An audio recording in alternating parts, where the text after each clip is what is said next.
who has reported on Afghanistan, oftentimes directly from the front lines. She lived there for a very long time over the course of the last 2 decades, and you can watch part 1 of the new season of Lara Logan Has No Agenda, which is called Sacrificing Afghanistan.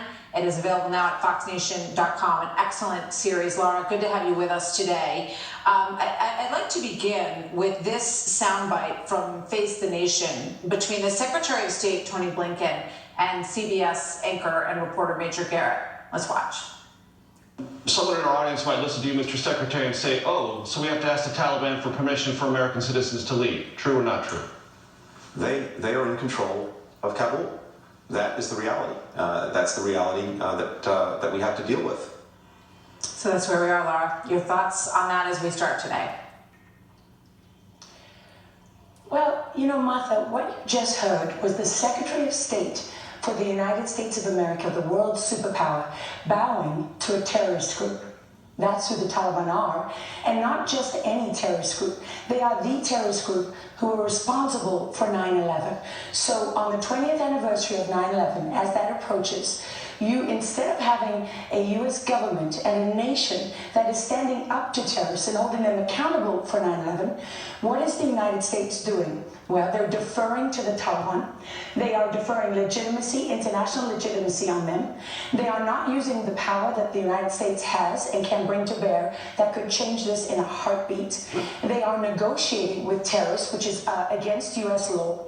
The number 2 in the Taliban is a man called Siraj Haqqani.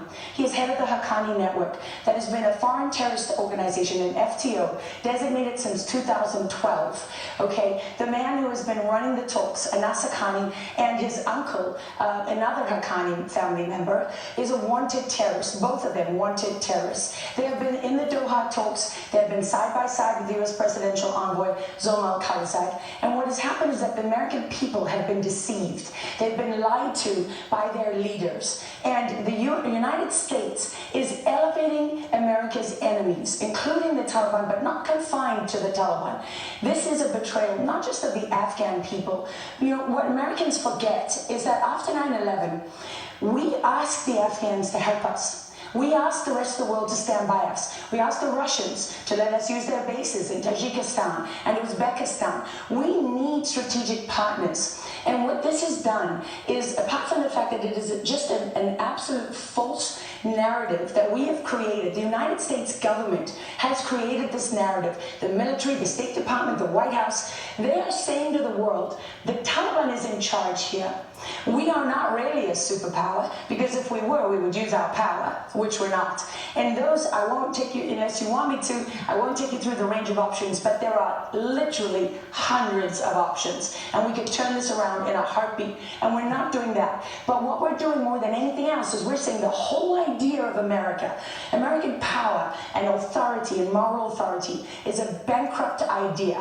It's worthless. And so in that way, we are empowering all of our enemies, and the United States, every citizen in this country is less safe today, and this country itself is less safe because of this.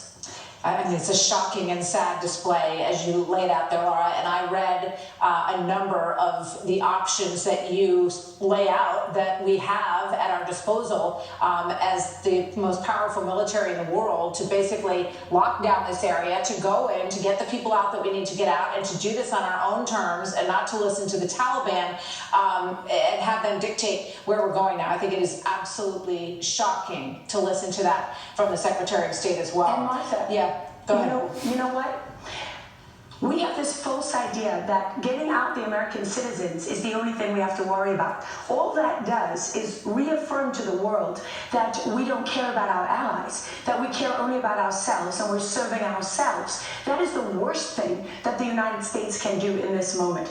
Also, we've taken, you know, what we've forgotten is that we can bomb the Taliban back into the Stone Age overnight. They don't have to be in charge of Kabul. We helped put them in charge of Kabul. This is Pakistan's proxy, and this is Pakistan's invasion and Pakistan's war. We have diplomatic power with Pakistan. We can exercise any of those rights. Do you know that we literally have thermal technology that can see through anything, day and night? It can go into a building and target its specific person. We don't have to hand over millions and millions of dollars in sensitive military equipment to the Taliban. We could destroy those munitions in place. We do it all the time. The United States military can do this in their sleep, and we're not doing it. We have Afghan allies, the allies, by the way, that fought with us in the wake of 9/11, that stood by us every year. They are in the Panjshir Valley. They're in Baghlan province in the north. They're all over the country, and they are fighting right now. There's an acting president of Afghanistan who was the vice president. He was in my special, Sacrificing Afghanistan. And you know what he said in that piece before all of this happened? He said, this is not the heart of the American people. The heart of America, the heart and soul of its people is a warm, good, generous heart.